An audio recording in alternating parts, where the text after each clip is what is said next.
was proven that we didn't collude with the Russians. Okay, we're literally fighting with each other. And so that's when the fight started with me and Elizabeth Warren. Okay, and I find her to be absolutely repulsive and absolutely hypocritical. And I said in Davos that her and Gary are the access of regulatory evil.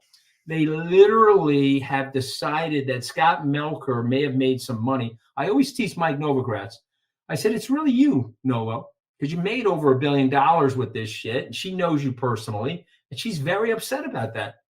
She's literally the type of person that doesn't like to see rich people get richer, and a result of which she's willing to close down a product that would help the people she's supposedly advocating for. This is a product for the unbanked. This is a product for the people that can't afford Jamie Dimon's fees or Brian Moynihan's fees to be involved in the financial services process. This is a product where if Jack Mallers continues to execute, there will be a rail system, a payment system, where people outside of the United States that can't trust their currencies, don't trust their banks, will have an ability to transact with each other and use this technology as opposed to bartering with each other. And so to me, I don't understand it. Now, you've got 52 million people that own it. I do believe that Joe Biden will win this election, but if he doesn't win the election, some of it will be related to this regulatory nonsense between Gensler and Elizabeth Warren. Yeah, I think everyone believes they're a hypocrite. I want to ask you about another huge name. Obviously, you said at the beginning it's a one-way street, Bitcoin, and that once you get it, you never leave. Sometimes we question whether someone is here because they really have been orange pilled or whether they're talking their book. What do you make of Larry Fink's complete conversion here? He's on a roadshow, man, and not just Bitcoin, tokenization of everything, flight to quality, Ethereum's spot ETF next. I know him personally, so I want to say this to you. I met with Larry Fink in November of 2020. I was in the 2021. Because it was closer, 2021. I was in the lobby of the Four Seasons Hotel in Abu Dhabi. They're charging 21 basis points. Okay, is that going to really move the needle at BlackRock? No, it's not going to move the needle. That's always my point. No matter how successful this thing is, no matter how much AUM it gets, it's a fraction of a fraction of a fraction of a percent of their total profit in AUM. 100%. So he's doing this because of the intellectual gravitas associated with it. And he's doing it because he wants to be at the forefront of it. And he's also recognizing that, he's playing the back nine of his career. And he knows that part of his legacy will be, was I a visionary leader or did I get stuck in 1987? Let me tell you something. I have buddies of mine. I mean, they're mentors. They're in their 80s. I'm not going to name them because they'll piss them off. But they don't even read their email, Scott. So what they do is they have their assistant. The guy's 87. You send them an email. The assistant gets it. And then they turn to the guy and say, okay, Anthony said, read me the email. And they read him the email. And he says, okay, right back to Anthony. And then he dictate. They won't open the email. Okay, you don't want to be that person. You want to evolve and move with the times of the exegesis of the last cycle. I believe that we are.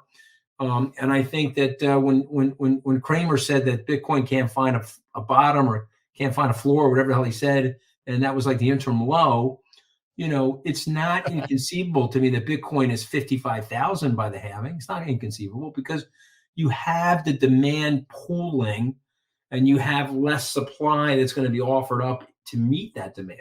And so, and then the other question is, where is the grayscale P&L for the average grayscale trust holder? And so I don't know, is someone bought that in 2015? Are they willing to pay 1.5%? Let's just use the differential, 1.3%, because, BlackRock's at 21. So your question is, I've got a XYZ gain. Do I want to cash in that gain, pay the taxes, move it into BlackRock, or take it and move it into USD? I don't know. Or am I going to say that? And I think Grayscale, they did that math. They did that math. And I think the 22% of the world's GDP. I woke up this morning. I'm a little irritable. I don't like Bitcoin and that Mike Novogratz made $1 billion. Hello, Gary, are you there? Yeah, Gary, yeah, we need to block financial innovation in the United States. Okay, so can you work on that for me, please? And then you got, oh, it's just mathematical blather. Okay, yeah, can you block it for me? Thank you, Gary. Moss, North Korea. I mean, come on. I mean, and then she gets embarrassed by Loomis, right?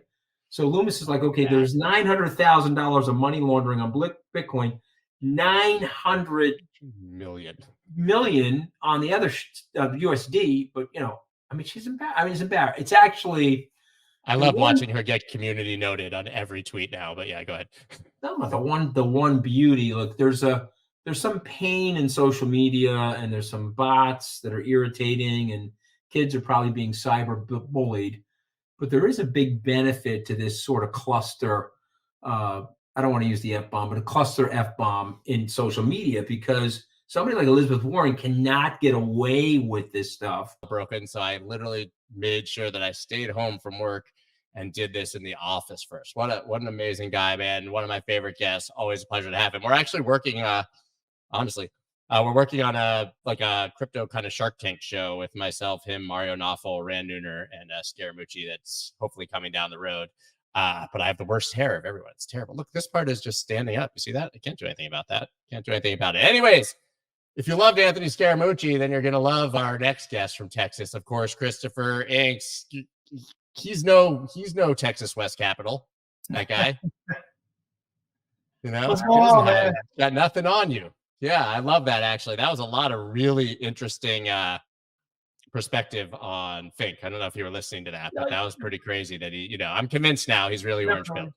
Yeah. And I think it's the first time I've seen him interviewed not in the back of his car. So it was different. Really special. Yeah, really special. I feel very flattered. I'm trying to get some of my charts up, but here, let's take a look. How you got Bitcoin up first? I'm assuming you want to take a look at that. Of course, right? It's a big talk here. Again, it's dead now, Chris. It's dead. It's over.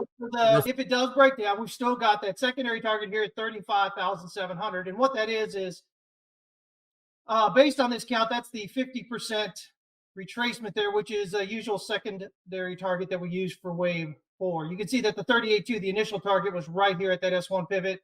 By the way, you also notice on this big channel coming off the swing low here, it's also, we wick down below the EQ of that channel there and close back above it. So a lot of potential in this, but ultimately we need that breakout there above that whatever I said here, 43,566. If we can get that, then I think again 57,62.5 coming up here next. So yeah, I love that. I mean, I was looking at this just this morning when I was writing the newsletter. Just kind of, I like these days. What I've been doing is just zooming really far out to the weeklies and just kind of getting really key levels and trying not to waste my time in between.